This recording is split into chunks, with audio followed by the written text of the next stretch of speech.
So there I was on the Zoom call using the same camera you're watching me on right now. If we're doing this on the live thing, if you're listening to the podcast, it's at least the same microphone that I was using or am using right now. And I told him quite clearly that you don't want downloads, you want impact. And then he said, no, I want downloads. I said, great, I can get you as many as you want offshore really cheap. There was this awkward pause and he goes, well, that's not what I mean. Well, I know that's exactly not what you mean. You don't want downloads. You want impact. Hey, this is Paul Colligan, and this is a live recording of the podcast report. Today, we're chatting about impact versus downloads and the mindset scorecard. We haven't been live together in a while. Life has been fascinating. And this whole pandemic craziness has kept me away from you, but we're back together now. And I'm pretty excited about that. We've been doing a series. This is actually part 8 of an 8-part series on what we call the Mindset Scorecard, the podcast partnership. The Mindset Scorecard is, get this, a scorecard that tracks our mindset, how we think about podcasting and what we do about podcasting. And last episode, I don't want to say last week because it was quite some time ago, we chatted about the concept of assets versus episodes. But tonight, I want to chat about the idea of impact versus downloads. Now, the Mindset Scorecard is simply a way for us to track if we're thinking along the same lines, because if you're going to work with the podcast partnership, we want to be thinking along the same lines. We want to be looking for the same things. We want to value the same processes. And that's what we're looking at here. What's fun is by doing this as a podcast, you can understand the things that we've been able to do and see and accomplish for our clients and look at the things that they have been able to do and tell and the messages that they've been able to get out using these unique mindsets. And perhaps my most favorite is the idea of impact versus downloads. See, most of us in the podcasting space, most people, we think logically, we want some moniker to keep score. We want some tracking element to know if we're doing a good job. I mean, 100 downloads is better than 10 downloads, right? Or 1,000 downloads is better than 100 downloads, right? Or 1,000,000 downloads is better than 100,000 downloads, right? Yeah, well, maybe. But what if you got 100,000 downloads and everybody hung up, clicked pause or clicked stop, and decided to move to the next podcast, 5 minutes in? 100,000 people stream, play, download, whatever. And then they all decide 5 minutes in that this isn't for me. That's not a success. That's you accomplishing the turning off of 100,000 people from a single podcast episode. See, what you want is you want impact. What if only one person listened to your podcast? Would you be happy? Most would say no. But if that one person was the editor of the book company that you always wanted to get that book on, or the CEO of the company that you always wanted to work with, or the check writer for the contract that you were always hoping to get, it wouldn't be such a bad place. I've heard stories of people who've actually written entire books for the sole purpose of reaching one person. They do them self-publishing on Amazon and then use the Amazon system to send a copy of that book to the person they're trying to reach. And, think about it. Nobody won't open an Amazon package. One book, one person, one message, great success. Now, I'm not saying that you should do a podcast for a single person, but what I am saying is that in the podcast production process, you want to look at impact. So how does this work?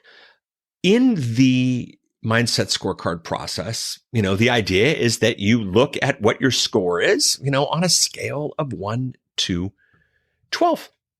And in the 1 to 12 process, you rank yourself for where things count and where things are. And basically 1, 2, and 3 is a really low score. And 4, 5, and 6 is, the beginning of something. 7, 8, 9 is you're definitely getting there. And then 10, 11, 12 is the high score. So let's look at the low score on the impact versus downloads.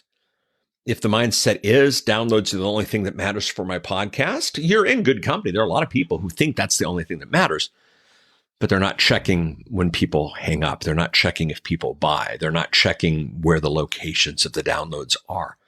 I'll give you a clue. If 95% of your downloads are coming from Bangladesh, you're not a really popular podcaster in Bangladesh. There's something wacky happening. If downloads are the only thing that matters for your podcast, you might be in a contract where you get paid for the downloads and it doesn't matter if they're true or not. And I don't know if that's the most ethical thing, but the fact of the matter is you're accomplishing the task at hand, but you're not in the impact versus downloads situation. A little bit further on is downloads are the only way I can track impact. Well, at least you're looking at tracking and you're wanting impact, but there's this misnomer, there's this disunderstanding, there's this moment where downloads is the only way you can track. Well, that's not the case. Like I said, consumption, how far did they listen? Response, what are they saying? Did they do the call to action? Did the right person call? Is the right response is what you're looking for happening regardless of the download. So I appreciate you want to track impact. And I just argue with whether or not impacts is the only, the impact, if downloads is the only way to track impact. So impact versus downloads, this is good. The next step is the process. And I've heard this from many. I'm more concerned that the right person listens to my show than anything else. That's good. That's solid. That's strategy. That's the beginning of the process that we want to take a look at. But the thing is, if the right person listens to your show and they don't do anything, we're missing something. The right person listens to your show and they go, hey, Paul, good show. Hey, Linda, good show. Hey, Elizabeth, good show. But then they don't do anything else. You haven't really made an impact. They've listened, and who knows, they might call at some point, but you want to enter into the podcast process with an understanding, with an idea, with a concept at least, of what it is that you want your audience to do. How are you going to track whether it is they're doing it, and is it working? See, if the right person listens to your show, but then doesn't do what it is that you want them to do, or respond the way that you want them to respond, it's a hard tracking moment. Who knows? Maybe it's a overtime kind of situation. And, there are different elements here. It's getting close to what we're talking about, but being more concerned than anything else isn't where I want. And then the final element, the 10, 11, 12 in this progress where you and I are together and where we can really help you get your message out, is my only metric is impact. And I know what that means to me, and I know how to track it. And when you are at that point where you've realized my podcast is going to make this kind of impact, and here is how I know that is going to make that impact, and here's how I'm going to track that impact is being made, that's the game. That's what you're looking for in the podcast. And you do that, and you are going to be in a fantastic place. So, the Mindset Scorecard. Podcast gold. We chatted about that. Are you trying to get the right thing out of this? The idea of podcast seasons, not days where you do episodes and that kind of stuff, but complete and total strategic understandings of what it is you're trying to accomplish. Podcast technology, knowing that there are a lot more things important than the microphone that you're taking a look at. Who versus how.